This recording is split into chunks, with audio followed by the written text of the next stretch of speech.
السلام علیکم ورحمۃ اللہ وبرکاتہ۔ تفسیر القرآن کورس کے لیے بنت اشرف چینل پر خوش آمدید کہتی ہوں۔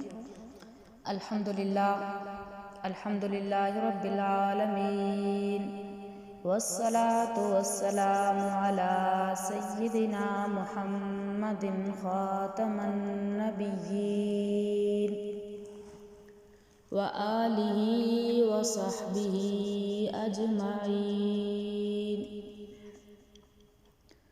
اما بعد فاعوذ باللہ من الشیطان الرجیم، بسم اللہ الرحمن الرحیم۔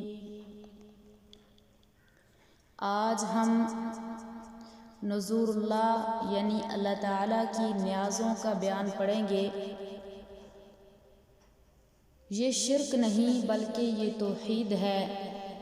مقابلتاً یہ قسم ذکر کی گئی ہے۔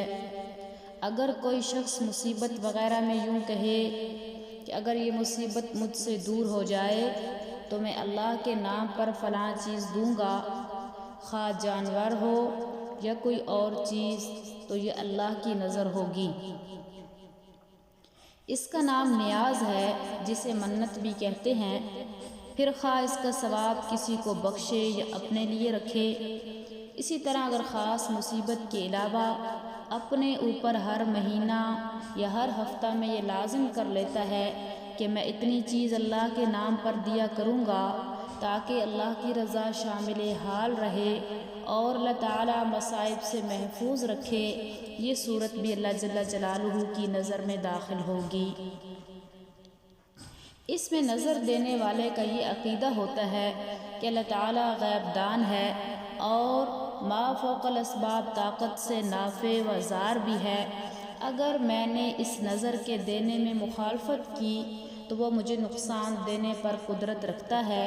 یہ نظر خواہ گھر پر دے یا یوں نظر مان لے کہ میں بیت اللہ میں جا کر اس پر غلاف چڑھاؤں گا یا وہاں جا کر اتنے بکرے ذبح کروں گا، تو یہ سب اللہ کریم کی نظر میں داخل ہوگا۔ اس مسئلہ کے لیے بھی قرآن مجید میں مختلف عنوانات بیان کیے گئے ہیں۔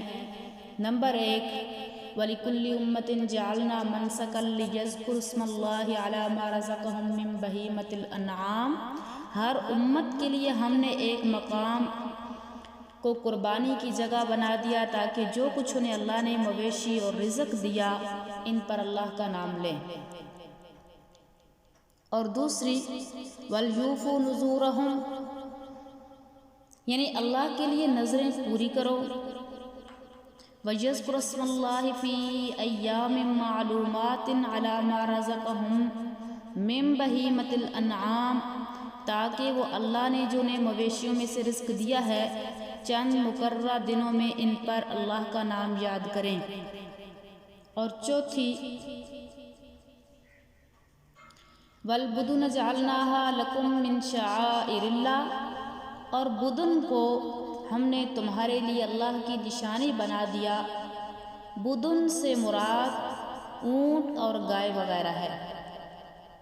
اور پانچویں، یا ایھا الذین آمنوا لا تحلوا شعائر اللہ ولا الشہر الحرام ولا الہدی ولا القلائد، اے ایمان والو، اللہ کی یادگاروں کی بے حرمتی نہ کرو اور نہ ہی شہر حرام، ہدی اور قلائد والے جانوروں کی۔ اور چھٹا عنوان، جعل اللہ الکعبۃ البیت الحرام قیاما للناس والشہر الحرام والہدی والقلائد، اللہ رب العزت نے بیت حرام، شہر حرام، ہدی اور پٹے والے جانوروں کو لوگوں کے لیے قیام کا سبب بنایا۔ قرآن مجید میں تحریمات اللہ اور نیازات اللہ کا مسئلہ بہت کم بیان ہوتا ہے۔ جتنا بھی بیان ہو چکا تقریباً اتنا ہی ہے، اور تحریمات غیر اللہ اور نیازات غیر اللہ کا مسئلہ قرآن مجید میں بکثرت آتا ہے، اس لیے کہ اس میں شرک کی نفی کی جاتی ہے، اور یہی 2 قسم شرک کی ہیں۔ اس کے بعد انشاءاللہ ہم نذور غیر اللہ یعنی غیر اللہ کی نیازوں کا بیان پڑھیں گے، کیونکہ ہم اقسام شرک پڑھ رہے تھے۔ اقسام شرک میں شرک کی 5 قسمیں: شرک فی العلم، شرک فی التصرف، شرک فی الدعا، شرک فعلی وغیرہ یہ ہم نے پڑھے۔ اس کے بعد ہم نے تحریمات غیر اللہ کا بیان پڑھا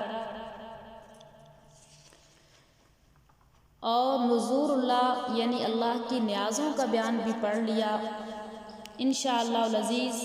اس کے بعد ہم نذور غیر اللہ کا بیان پڑھیں گے۔ اللہ رب العزت سے دعا ہے کہ اللہ تعالی ہم سب کو قرآن مجید کو صحیح سمجھنے کی توفیق عطا فرمائے اور قرآن پر عمل کرنے کی توفیق عطا فرمائے، دوسروں تک پہنچانے کا ذریعہ بنائے۔